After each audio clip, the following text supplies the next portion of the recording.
Hi, young students. Hope you're all fit and fine. You know that due to corona pandemic, the whole country is locked down. So you must take advantage of this opportunity and learn by yourself through watching these videos. Let us all get into the video. We'll start the session with a prayer. Close your eyes slowly. Take a deep breath and chant Om 3 times.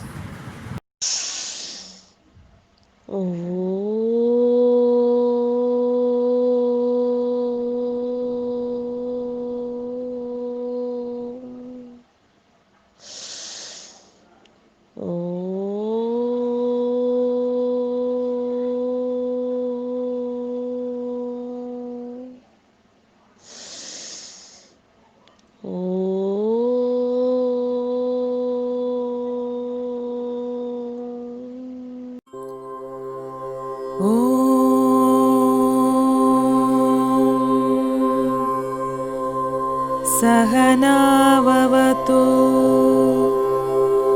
सहनौ भुनक्तु सह वीर्यङ्करवावहै तेजस्विनावधीतमस्तु मा विद्विषावहै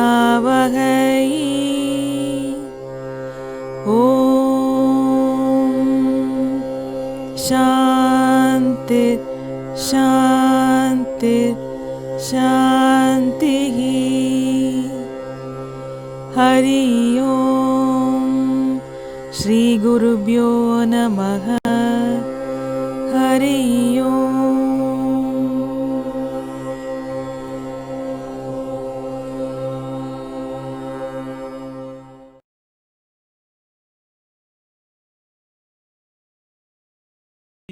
The British rule in India brought about many changes in the agrarian system in the country. The old agrarian system collapsed, and under the new system, the ownership of land was conferred to the zamindars. They tried to extract as much as they could from the cultivators of land. The life of peasants was extremely miserable. The various peasant movements and uprisings during the 19th and 20th centuries were in the nature of protest against the condition under which their exploitation knew no limit. Let's start the class with an activity. I'll be giving you 10 questions in between the video. You have to answer those 10 questions. For each question, you'll be having 10 points. So when you answer each question in a right way, you'll be gaining 10 points. So at the end of the video, totally 10 questions will be asked and we'll see how many points you're going to get. Are you all ready to play the game? So you should not skip the video because the questions will be asked in between the video.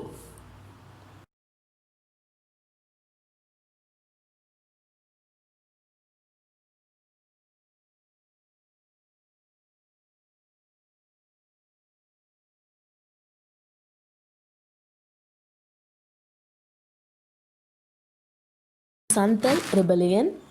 Its period was from 1855 to 1856. The first revolt, which can be regarded as peasant revolt, was Santhal Rebellion. The land near the hills of Rajmahal in Bihar was cultivated by the Sandals. The landlords and moneylenders from the cities took advantage of their ignorance and began grabbing their lands. This created bitter resentment among them, leading to their armed uprising in 1855.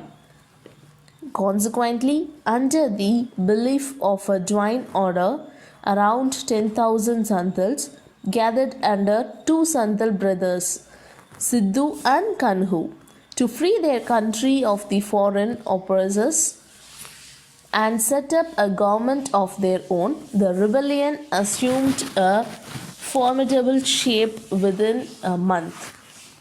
The houses of the Europeans, planters, British officers, railway engineers, zamindars, and moneylenders were attacked. The rebellion continued till February 1856, when the rebellion leaders were captured and the movement was put down with a heavy hand. The government declared the pagans inhabited by them as Santal Pagrants so that their lands and identity could be safeguarded from external encroachment.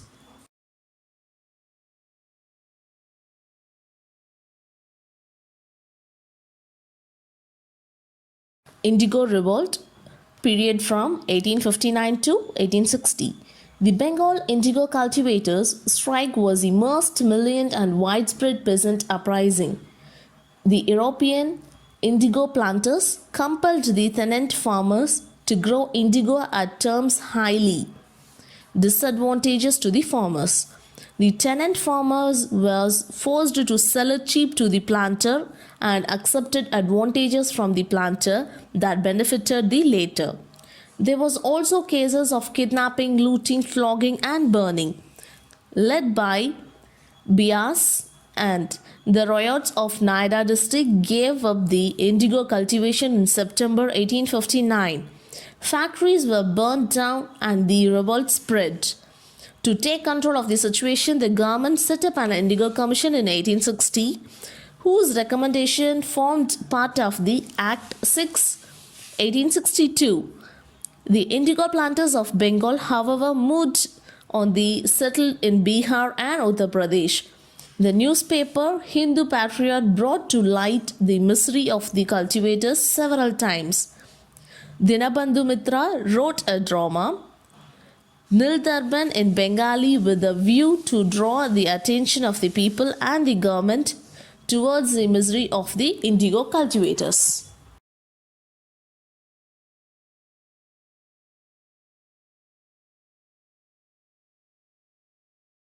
Pabna Revolt, 1873 to 76. Pabna peasant uprising was a resistance movement by the peasant against the oppressions of the Zamindars. It originated in the Yusufzai Pargana of Pabna in Bengal. It was led by Kezab Chandra Roy. The Zamindars routinely collected money from the peasants by the illegal means of forced levy, abwabs, enhanced rent, and so on. Peasants were often evicted from land on the pretext of non-payment of rent. Large crowds of peasants gathered and marched through villages, frightening the zamindars and appealing to other peasants to join with them. Funds were raised from the roids to meet the cost. The struggle gradually spread throughout Pabna and then to the other districts of East Bengal. Everywhere agrarian leagues were organized. The main form of struggle was that of legal resistance. There was very little violence. It occurred only when the Zamindars tried to compel the riots to submit their terms of force. There were only a few cases of looting of the houses of the Zamindars. A few attacks on police station took place and the peasants also resisted attempts to execute court decrees. Hardly Zamindars and Zamindars' agents were killed or seriously injured. In the course of the movement, the riots developed a strong awareness of the law and their illegal rights and ability to combine and form association of peaceful agitation.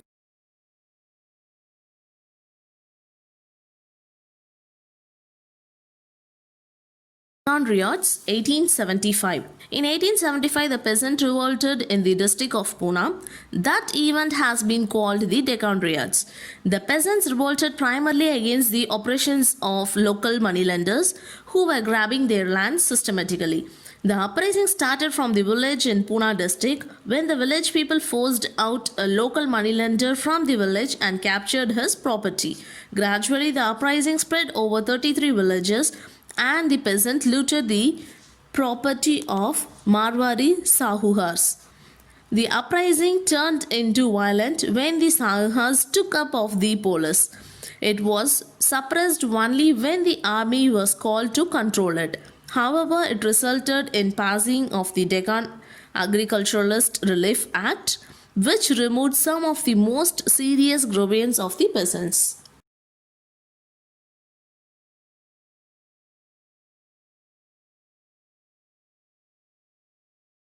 Punjab peasant movement from 1890 to 1900.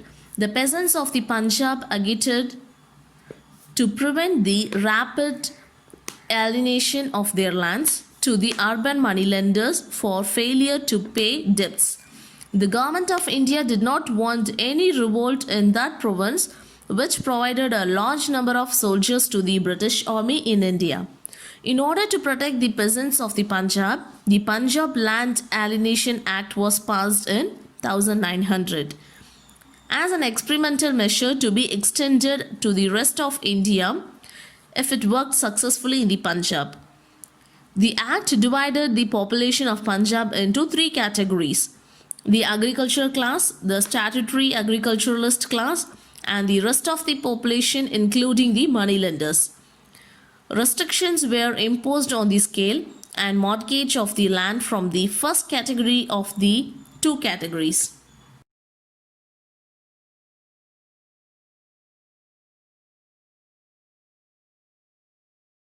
Champaran Satyagraha from 1917 to 18.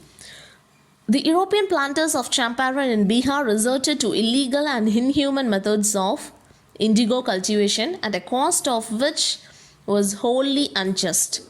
Under the Tinkatia system in Champaran, the peasants were bound by law to grow indigo on 3 out of 20 part of their land, and the same sent to the British planters at prices fixed by them. They were liable to lawful extortions and operations by the planters. Mahatma Gandhi took up their cause. The government appointed an enquiry commission of which Mahatma Gandhi was a member. The grievances of the peasant were enquired, and ultimately the Champaran Agrarian Act was passed in May 1918.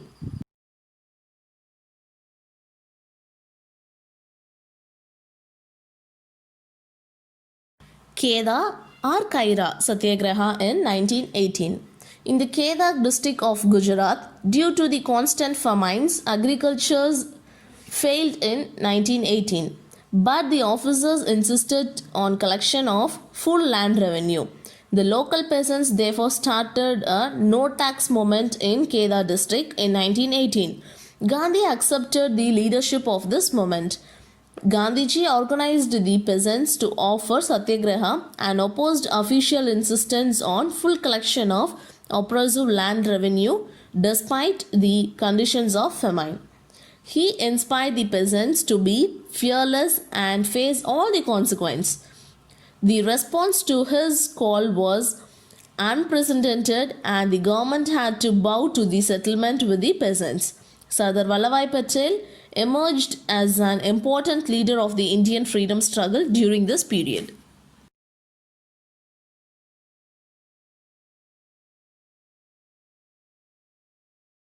Mafla Rebellion 1921. The Muslim Mafla peasants of Malabar was suppressed and exploited by the Hindu Zamandas and British government. This was the main cause of this revolt. The Mafla peasants got momentum from the Malabar District Conference held in April 1920. This conference supported the tenants' cause and demanded legislations for regulating landlords-tenant relations. In August 1921, the Mafla tenants rebelled against the oppressive Zamandas. In the initial phase of the rebellion, the Mafla peasants attacked the police station, public offices, communication and houses of oppression landlords and moneylenders. By December 1921, the government ruthlessly suppressed the Mafla rebellion. According to the official estimate of the result of the government intervention, 2,337 Mafla rebellions were killed, 1,650 wounded, and more than 45,000 captured as prisoners.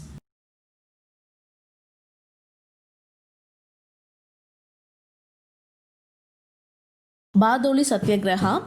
It was from 1929 to 30. In 1928, the peasants of Bardoli started their agitation under the leadership of Sardar Vallabhbhai Patel in protest against the government proposal to increase land revenue by 30%. The peasants refused to pay tax at the enhanced rate and started no tax campaign from 12 February 1928. Many women also participated in this campaign. In 1930, the peasants of the Badoli rose to a man, refused to pay taxes, faced the action sale and the eventual loss of almost all of their lands, but refused to submit to the government. However, all their lands were returned to them when the Congress came to power in 1937.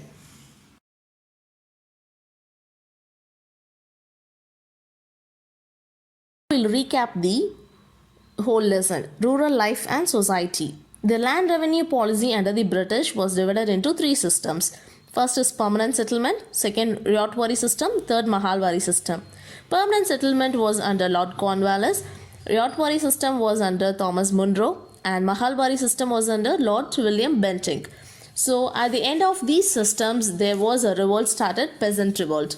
In this peasant revolt, we have studied about the Santhal rebellion, Indigo revolt, Pabna revolt, Deccan riots, Punjab peasant movement, Champaran Satyagraha, Kheda Satyagraha, Malwa rebellion, Bardoli Satyagraha. And we all know the years. So with this, I'd like to conclude the class. Hope you all understood the lesson. Our eyes are continuously fixed to some eye-grabbing shows on television and smartphones. So to keep our eyes healthy, here are some eye exercise to be followed.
Children, after the prayer, I will send you some links to complete your worksheet.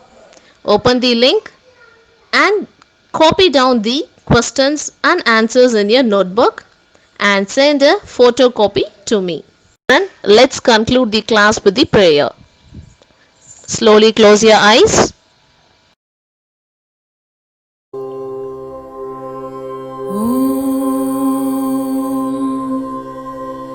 पूर्णमद पूर्णमिदं पूर्णात् पूर्णमुदच्यते पूर्णस्य पूर्णमादाय पूर्णमेवावशिष्यते ॐ शान्ति शान्ति शान्तिः हरि ओम श्री गुरुभ्यो नमः हरि ओम